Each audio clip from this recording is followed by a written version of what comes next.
Did the tribal group live? किस प्रकार से ट्राइबल्स लोग अपना जीवन जीते थे? By the 19th century, tribal people in different parts of India were involved in a variety of activity. कि 19वीं सदी के अंदर देश के अलग अलग भागों में आदिवासी तरह तरह की एक्टिविटीज में एक्टिव थे। वैरायटी, अलग अलग वैरायटी की एक्टिविटीज में एक्टिव थे। The some were झूम कल्टिवेटर्स। अब झूम खेती वो किस तरह से करते थे? Some of them the practiced झूम cultivator, that is shifting cultivator. This was done on small patches of the land and mostly in forest. The cultivator cut the tree top, allowed sunlight to reach the ground and burn the vegetation on the land to clear it for cultivation. They spread the ash from the firing and which contain potash to fertilize the soil. They use the axes to cut trees and the hoes to stretch the oil in order to prepare it for cultivation. They broadcast the seeds, that is settle the seeds on the field instead of plugging and the land and sowing the seeds. Once the group was ready and harvested, they moved to another field. A field that had been cultivated once was left to follow the several year. Now, झूम की खेती ये किस प्रकार से करते थे? इनमें से कुछ ऐसे समुदाय थे या कल्टीवेटर समूह थे जो लोग झूम की खेती करते थे। तो झूम की खेती घूमेंतु खेती, इसको हम घूमेंतु खेती के नाम से भी जानते हैं। और इस तरह जो कल्टीवेशन किया जाता है, अधिकांश जंगलों में रह करके या फॉरेस्ट में रह करके छोटे छोटे लैंड पार्ट्स के अंदर या छोटे छोटे जो लैंड होते हैं, पीचेस ऑफ लैंड, इनके ऊपर ये कल्टीवेशन किया जाता है। तो ये लोग ज़मीन तक धूप को लाने के लिए, कि अर्थ ग्राउंड तक लाने के लिए ये लोग ऊपर की फसलों को काट देते थे और ज़मीन पर उगी हुई घास फूस जला करके साफ कर देते थे। तो इसके बाद ये घास और फूस को लेकर के या उसकी ऐश को लेकर के कुछ साफ कर देते थे, भूखंडों में जाती थी और इस प्रकार ज़मीन को धूप तक लाने के लिए पेड़ों के ऊपर के हिस्से को काट देते थे और ज़मीन पर लगी हुई घास फूस जलाकर साफ कर देते थे। इसके बाद घास और फूस के जलने पर पैदा हुई जो ऐश होती है, उस ऐश को खाली ज़मीन पर ये स्प्रेड कर देते और इस ऐश में पोटाश होती थी, जिससे क्या होती है कि जो मिट्टी होती है यह अधिक फर्टिलाइज हो जाती है। तो इस ऐश में पोटाश होती है जिससे मिट्टी उपजाऊ होती है और उपजाऊ हो जाते थे।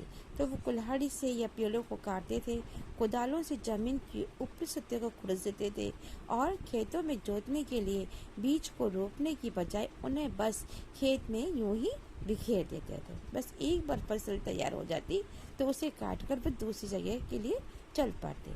तो जहाँ से उन्होंने अभी फसल काटी थी उस जगह पर कई साल तक पड़ी रहते थे, यानी कि जो फॉलो है, जो ऐश है, वो कई साल तक वो कल्टीवेटर और उसकी फील्ड पर वो पड़ी रहती थी। तो इस शिफ्टिंग कल्टीवेटर इसी को ही कहते हैं कि एक प्लेस से दूसरी प्लेस में जा करके कल्टीवेशन करना।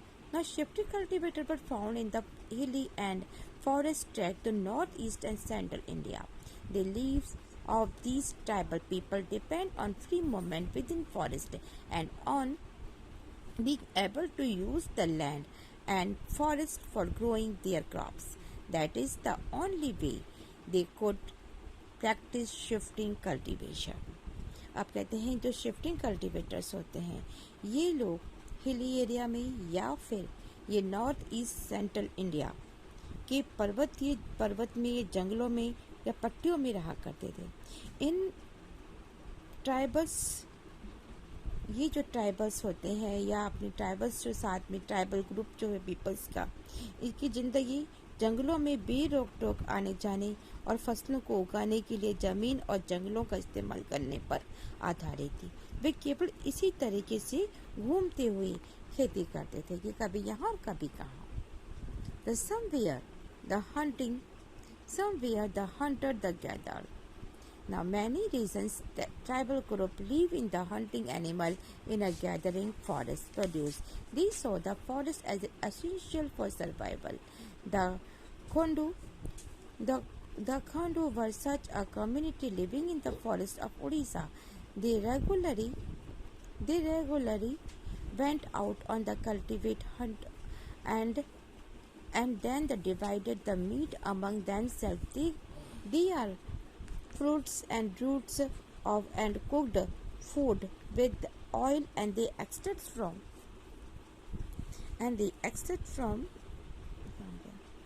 fruits and root and collected from the forest. They cooked food with the oil they extract from the seeds of the sal and mahua. They used many forest shrub and herb for medicinal purpose and sold forest produce in the local market.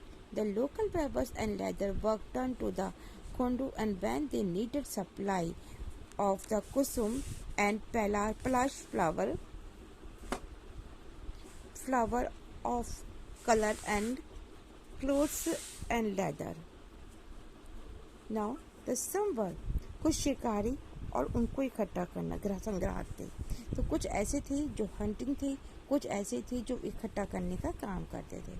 The many reasons the tribal group lived in the hunting animal and gathered forest produce कि बहुत सारे ऐसे आदिवासी थे जो पशुओं का शिकार करते थे या फिर जो उन्होंने प्रोडक्शन किया है उनको वो कलेक्ट करने का काम करते थे। These are forests as essential for survival. इस प्रकार से जंगलों में अपने लाइफ ये सर्वाइव करते थे। The Khondu were such as the communities living in the forest of Odisha. ये जंगलों में रहते थे और जिंदगी को अपना इसी की धारा पर जिंदगी को जरूरी मानते थे। अब उड़ीसा के जंगल में रहने वाले खोंड समुदाय इसी तरह का एक समुदाय था। They regularly went out on the collective hunts and divided the among most themselves and the fruit and root collect from the forest and cooked food with the oil they extract from the seeds of the sal and mahua. अब ये समुदाय के लोग टोलियां बना के रहा करते थे और शिकार पे निकलते और जो हाथ लग गया उसे आपस में डिवाइड करते। वे जंगल में मिले हुए फल और जड़ों को खा लेते थे और साथ ही खाना पकाने के लिए साल और महुआ के बीजों या उसके तेल का वो इस्तेमाल भी करते थे और साथ ही द मेडिसिन पर्पस और इसी को वो मेडिसिन के रूप में भी यूज़ करते थे। And the sold forest production the local market और साथ ही अपने जंगल का जो प्रोडक्शन था वहाँ की लोकल मार्केट के अंदर वो बेचने का काम भी करते थे। The local weavers and leather worker turn to the